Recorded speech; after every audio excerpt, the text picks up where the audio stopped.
係啊，吳生，我今日係嚟見工㗎。 OK，咁你之前有幾多年經驗啊？都冇喎，第一次嚟見工嘅。但係你之前有冇啲 portfolio 咁我都有嚟睇下。哦，喺屋企。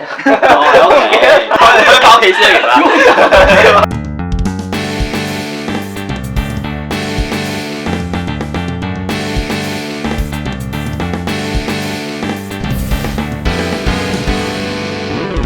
大家知唔知道美國死亡率最高嘅文職係邊一個職業呢？唔知係 HR。你身邊有冇一定有啲朋友係做 HR 嘅呢？我就有一個啦，所以今日揾咗呢一位 HR 嘅朋友仔啊，嚟同我哋傾一傾，到底做 HR 係會點樣去整蠱啲嚟見工嘅人？你先話吳生好見外啊嘛。下低有嘉賓，聽講你做呢個喺 HR 呢行都打滾咗幾多年啊？ 3-4年啫。可唔可以同我哋講下你做 HR 平時有啲咩做嘅呢？不外乎都係出糧啦、請人啦。去勞工處有陣時咪會上 call 咯，即係有啲勞工 case 啊咁樣。攞價嗰啲都要都要㗎啦。有陣時啲人走去做 interview 咯。即係炒人啦。又唔一定係，可能係佢走，佢想走。你頭先講咗個 term 係咩話？ exit interview。咁你都要問下，喂，其實有點解想走啊？呢個見工嗰陣時都會成日喺度諗，到底啲 HR 喺度諗緊啲乜嘢？係啊，呢個真係問題。好重要嘅一樣嘢。笑笑口咁樣。係啦，啲笑面虎我哋係啊。我哋今日就嚟探聽下一個 HR 嘅內心，到底係諗緊啲乜嘢？咁通常見工嗰陣時，我想問係咪真係會即係睇佢靚唔靚？一靚就已經會請嗰啲。睇你咩位？唔緊要喎，你可以講。咪真係唔會，因為真係睇你咩位嘅。如果咁唔通我請個 porter 即係送貨嗰啲，如果你咁呢個我哋講得錯嘅，我哋講得錯。如果真係叫你做西裝屈屈咁嚟 in 咩？你做到西裝屈屈，反而我唔請你啦。係咪可以 match 翻你哦要嘅職位要咯？ fit。咁你有冇見過最離譜嘅係？我見過真係有人踢拖上見工咯。呢個有業務癖㗎。咪住先，但係佢易服癖得嚟，係咪都着得好 fit 到嗰樣嘢嘅先？即係乾淨嘅，但係佢亦係啦。佢係有少少煩嘅嗰個就嗱，因為咧呢個 case 咧係大概2年前到㗎啦。咁樣就無論人哋做咩都好，做咩都我哋要做嘅，就係一個好禮貌嘅情況。咁聽佢講嘅一個人嘅，咁樣呢一個係好考驗到嘅。突然間，所以嗱，我想問一樣嘢，即係可能你見到已經有少少扣咗分啦，然後再對答上又可能見到怪怪地咁樣啦，就已經其實唔想請佢㗎啦。但係你都係要堅持要完成。咁梗係當然啦，咁你呢個工作嚟㗎嘛。應該係啦，都要堅持。必定要一開始就要問翻你。簡單介紹自己啦，咁樣問翻過去工作經驗啦，問下佢對公司認識幾多啦，我哋公司點解會 apply 我哋公司啦？你一講到話對公司有幾多認識，我諗起我嘅一次見工嘅經驗，因為冇做功課，所以然之後俾人恥笑。哦，係會㗎，但係我就唔會恥笑人嘅，我哋通常都係同佢講，你冇上我哋網站睇咩？都係恥笑係咯，都係恥笑係串啦，只不過呢個其實都係，而且佢樣又真係，乜你冇上我哋公司個網站睇嘅咩？資料擺晒上網。可能冇睇唔到個頁咁樣，即係嗰度有啲人咁嘅，可能睇會，唔緊要啦，我都簡單介紹下啦。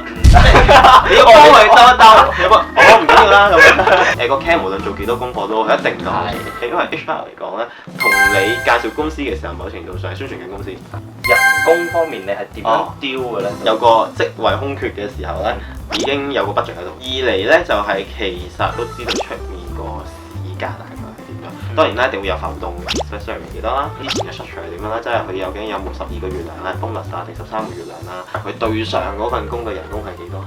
即係總之係要綜合翻睇咗好多嘅嘢啦。send CV 咧，send 完之後咧冇回覆，其實你哋係咪真係睇晒定？睇 CV 其實最簡單嘅方法係咩咧？就係睇 salary 先嘅。哦，係啦。搞咩面議嗰啲咁樣咧？咁你去到面議嘅情況咧，就會 hold 一 hold 佢啦，估都估到㗎啦。咁你譬如睇我真係請個15,000蚊嘅人，咁我睇到係做咗7年嘅，咁樣之前都係做緊senior officer，而家我請個 officer grade，咁樣你會估到翻嚟。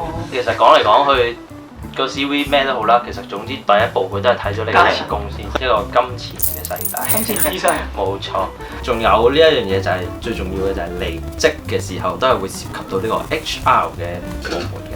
即係我聽完一輪啦，我都忍唔住問佢 HR 其實係一個仆街嚟嘅。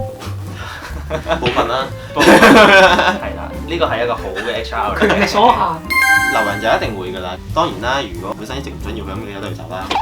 但係如果唔係，但係都會循例問嘅。都會問，當然會問啦。點解走啊？點解走啊？係啊，點解要走啊？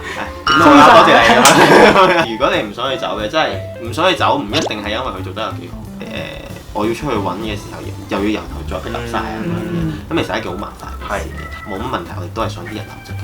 即係你想佢走得嘅都真係好大鑊㗎啦，其實好大鑊㗎啦，逼人走啊！俾人走，又唔係俾人走嘅，即係等啲人好時間地離職真係。加速呢個係自環節。己願意離開嘅，我哋唔係要逼佢走，係佢。